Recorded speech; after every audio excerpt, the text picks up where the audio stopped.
So how is Liverpool losing to Arsenal a good thing? Okay. Well, obviously the fact that we lost the match, we gained no points, Arsenal got the full 3 points, and we allowed Man City to gain on us, obviously is not a good thing. What? Bro, what are you talking about, man? But what do I mean when I say that Arsenal beating us is a good thing? Well, it's the manner in which we lost and the way we lost which you can take positives from. Okay, so let me explain. So we've lost only twice this season in the league, and both times it's almost like the perfect storm has to happen against us for us to take a loss. Now obviously in the Tottenham game it all happened in game. I don't think I need to explain exactly what happened there. We had everything go against us, and therefore it even took till the last minute, a last minute winner for us to lose that game. We come to the Arsenal game and the perfect storm of everything going against us happened before the match. And when you look at it, the week leading up to the match, we lost 3 very important players to our squad, and we were already missing Salah. And those 3 players were, unfortunately, Conor Bradley, where, the most horrendous thing happened to him. And up to that point, he was playing unbelievable for us. He was not only amazing in defence, very hard to go past someone who's got that blistering pace and power. So he's defending unbelievably well, but also coming up with assists and attacking and getting himself a goal. So Conor Bradley was a massive loss, not just for the fact of how he was playing, but also the energy he was bringing, because that buzz of playing your first matches for the team, getting into the first team, that energy that you bring, it goes across the whole squad. It's not just him that feels it. So we lost Bradley, which is a huge thing. And also going on the whole emotional thing as well, Liverpool has always been a family club, and the way that Klopp manages as well, they're a whole family. And you can't tell me that poor Conor's loss didn't affect the entire squad, affect the manager, affect the mood in the club for that week. It's just a horrendous thing to happen, and brought the whole energy of the club down. And if it was just, the match could have been cancelled, but that's just not how these things work. So we lost Conor Bradley to the squad. Then you add to that the fact that we lost Szoboszlai. He gets injured the week leading up to it, and he's our main engine in the midfield. He's our runner. He's the guy who runs the furthest out of anyone in the entire squad. He's the one who leads the press. This is a massive, massive loss for us, Szoboszlai. And then also you add to that the fact that Darwin gets injured and his foot is swollen after the Chelsea game, and he can't start as well. And I believe that is the reason why he didn't start as well. I don't think it was a tactical decision that Klopp made. I think he knew that Darwin was struggling with an injury, and ideally would have left him on the bench if we weren't losing. So you take them 3 players, and Salah is already out of the squad. That's a huge loss for our team. It's the spine of the team. It's defence, midfield and attack. And no matter what you say about Darwin, a lot of people have their opinions, and okay, he misses a lot of chances, but when he's in our side, we are better. That's just a fact. He creates so many chances, he creates assists. At the end of the day, he's got 11 goals, 11 assists. That's actually not a bad season at all. And my word, if he'd put away some of his chances, well, he'd be on a huge haul of goals this season. But either way, he makes our team a hell of a lot better when he's in it. And we've lost, I think I'm right in saying we've lost 4 times this season in all competitions, and he hasn't started any of those games. I think that speaks for itself. So you have Darwin out of the attack, Szoboszlai, the pace of Szoboszlai, and you have the pace of Conor Bradley. Now, the modern game, in fact, forever, pace has been a massive thing. And when you come up against the likes of Arsenal, where their attack down the wings, their pace is through the wings from Martinelli and through Saka, that pace needs to be taken care of by pacey wingbacks. And Martinelli would not have got the success that he had in that game if it wasn't for the fact that Conor Bradley was out. And Trent came in, and no, I don't go with the agenda that Trent can't defend, because I think he can. I think the only thing he struggles with is that he wasn't born with natural pace. He hasn't got that pace to keep up with the wingers. So basically all they've got to do is knock it past him and run. Quite simple, really. And for a defender that doesn't have pace, they're always going to struggle.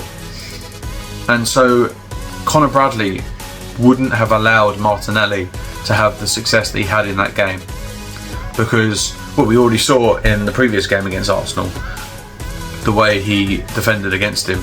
But it also works the other way as well. If we don't have pacey forwards to push their defenders, their wing backs back as well, then the wingers, Martinelli and Saka, don't have to do any defensive work. So all they have to do is concentrate on what they're doing going forward. You know, it's the reason why Messi has been so successful over his career, is because he was so good that no manager wanted him to do any defensive work. Didn't want to waste his energy getting back and trying to help out, you know, double up on a winger. It's just, no, you go up, you keep, you know, you find space and you do what you do going forwards. And that's all that Martinelli and Saka had to concentrate on the weekend, because there was zero pace in the squad, just due to unfortunate circumstances and the squad depletion. So you go you go through the whole squad that we had on Sunday. The only players with any pace was Gomez and Diaz. And to be fair, the way the game went, they didn't get a great deal of success down that right hand side. I know Saka scored, but have a look at how the goal went in. But realistically, all their success was coming down the left hand side. Martinelli against Trent, and because unfortunately Trent has no pace.